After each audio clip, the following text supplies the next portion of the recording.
Belum lagi aku cerita dikit ya, misalnya kayak kita yang aku waktu itu ngewakilin Indonesia di Southeast Asia, terus kita kalah jeblok banget. Akhirnya kita banyak juga banyak yang support positif banyak, tapi pastinya ada beberapa komen-komen negatif yang nyampe lah ke kita gitu. Semuanya jadi serius sih kalau menurut aku. Di titik itu tiba-tiba semuanya jadi serius. Dimana kita main game bisa ngewakilin Indonesia di Shanghai 50 hari. Ngelawan tim-tim dari luar Indonesia semua yang mereka istilah juara-juara dari negara-negara lain gitu.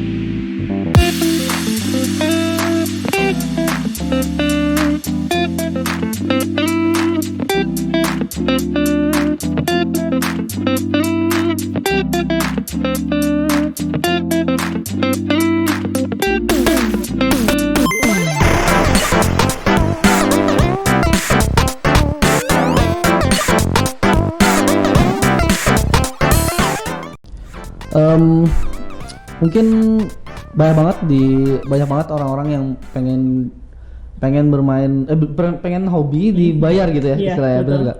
Dan dimana kita bisa lumayan banyak dikenal juga di situ lumayan, dan kita dikenal baik lah istilahnya, kenal baik, dan orang-orang banyak yang jadi ngefans juga sekarang kan. Ya kayak gitu lah.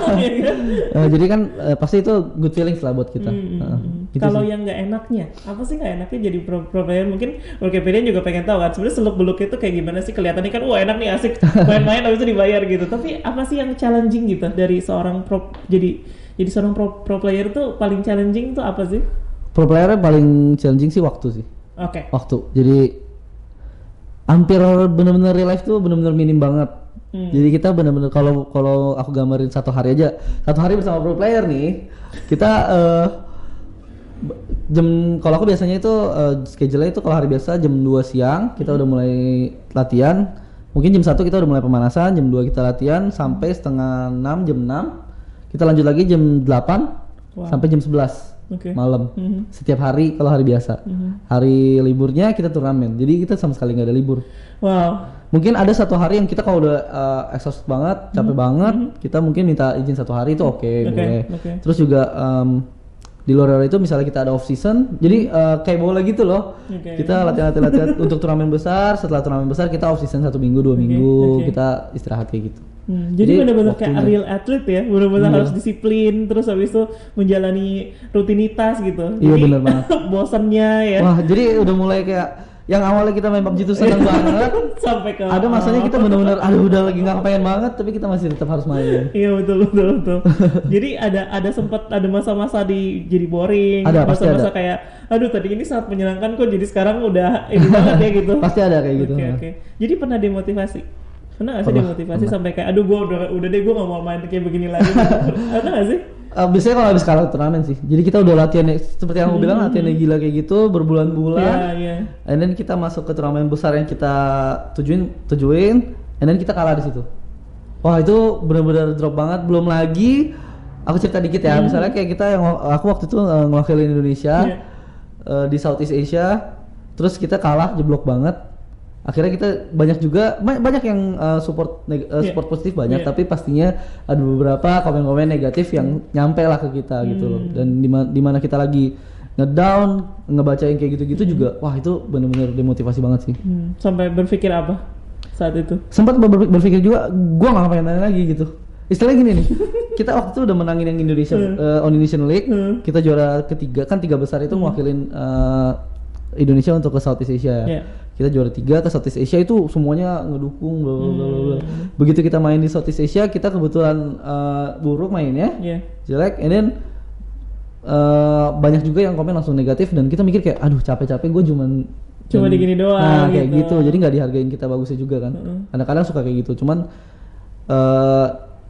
aku berusaha untuk fokus ke yang positif aja sih, karena banyak juga yang tetap nyemangatin juga, banyak sih.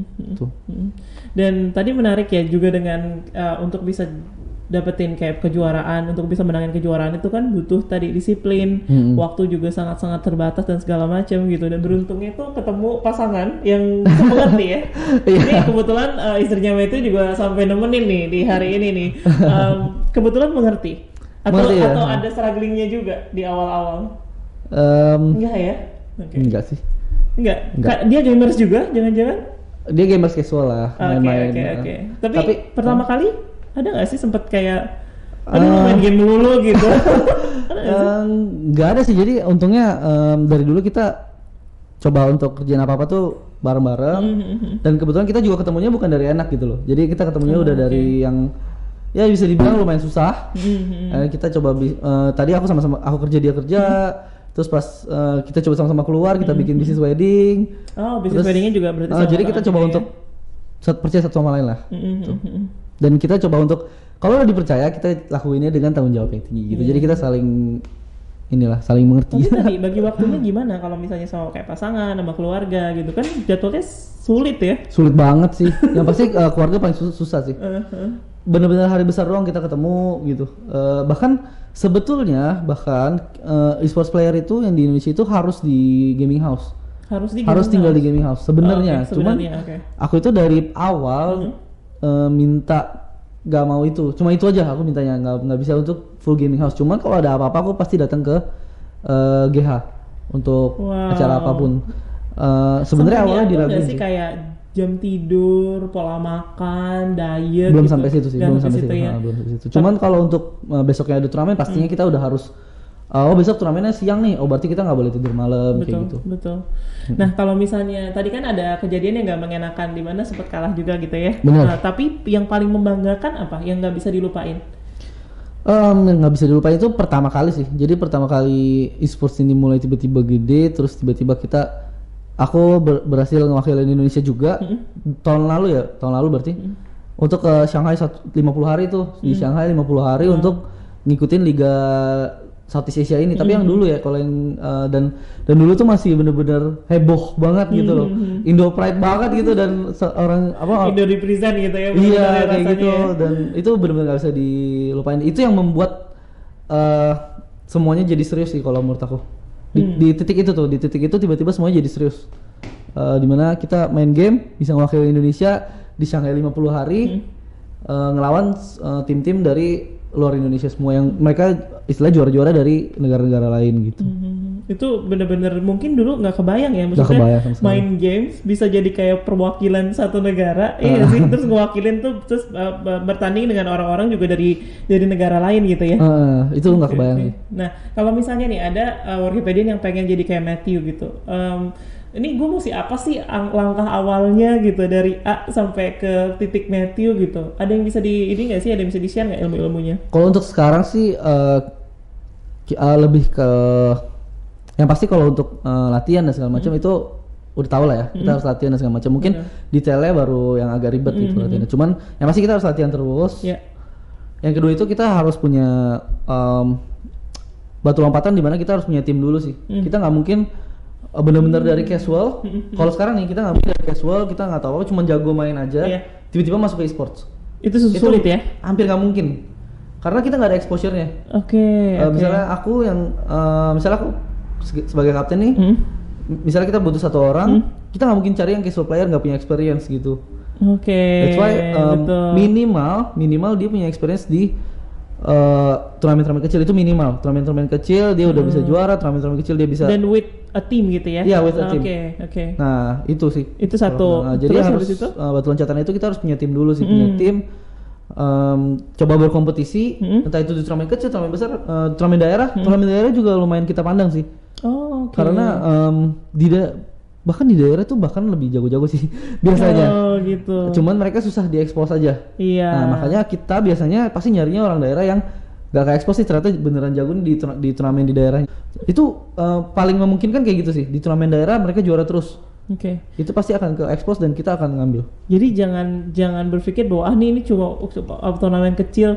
Justru kalau ada turnamen kecil gitu, terus habis itu yang justru yang di daerah-daerah gitu juga itu juga bisa jadi ajang dan portfolio juga ya. Betul, ya? Betul portfolio banget sih. Jadi kalau misalnya kita suka ikut itu pasti kita itu nggak cuma lihat turnamen besar doang gitu. Sebagai player-player bisa dibilang di tier 1 Indonesia gitu, kita juga nggak cuma lihat di tier 1 doang. Kita pasti selalu ngeliat di tier-tier bawah juga, karena di tier bawah itu selalu keluar nyawa-nyawa baru gitu loh. Nafas-nafas baru di mana kadang-kadang juga strategi-strategi baru dan segala macam. Jadi kita selalu ngeliatin turnamen yang di kecil ataupun besar, semuanya lah istilahnya gitu. Nah, orang itu sebenarnya ini kalau misalnya benar-benar pengen gitu jadi pro player, dia itu sebenarnya hanya harus pilih satu game atau dia tuh kayak minimum harus kayak nguasain beberapa game, terus habis itu dia ikut berbagai turnamen dengan games yang berbeda gitu sampai dia akhirnya tahu gitu. Lebih ke satu game sih. Ke satu Kalau game. buat Mete lebih ke satu game. Sebenarnya ada bagusnya juga sih kalau misalnya kita bisa semua game, and then kita coba-coba gitu ya. Coba-coba di mana kita paling apa namanya paling gitu jagonya ya. di game mana gitu ya. Tapi kalau emang dibilang requirementnya sih yang penting kita tuh bisa jago di satu game itu, benar-benar master di satu game itu sih. Oke, satu game dengan tim yang memang udah ada, udah kebentuk. Dan dari situ kita baru coba ikut-ikut turnamen ya. Betul. Nah, ada satu juga yang mungkin ini juga Mete bisa ceritain perkembangannya juga ya. Gimana cewek nih kalau misalnya dia cewek tapi dia juga suka main game dan dia pengen jadi pro player gitu loh. Itu di industri ini gimana sih gitu, dan apakah ada ngelihat perubahan nggak dari masa ke masa dari ya pro player tapi dia perempuan nih kebetulan. Menurut aku sih pesan aku cuman itu sih, dan apa namanya sekarang juga e-sports udah sangat-sangat berkembang pesat banget di semua bidang yang udah aku jalanin. Menurut aku e-sports sudah paling apa ya, paling membuat kita, paling bikin orang tuh kelihatan paling buruknya sama paling bagusnya ini orang gitu, dan suka banget melihat nyampur semuanya lah, emosi nyampur, terus euforianya gila banget,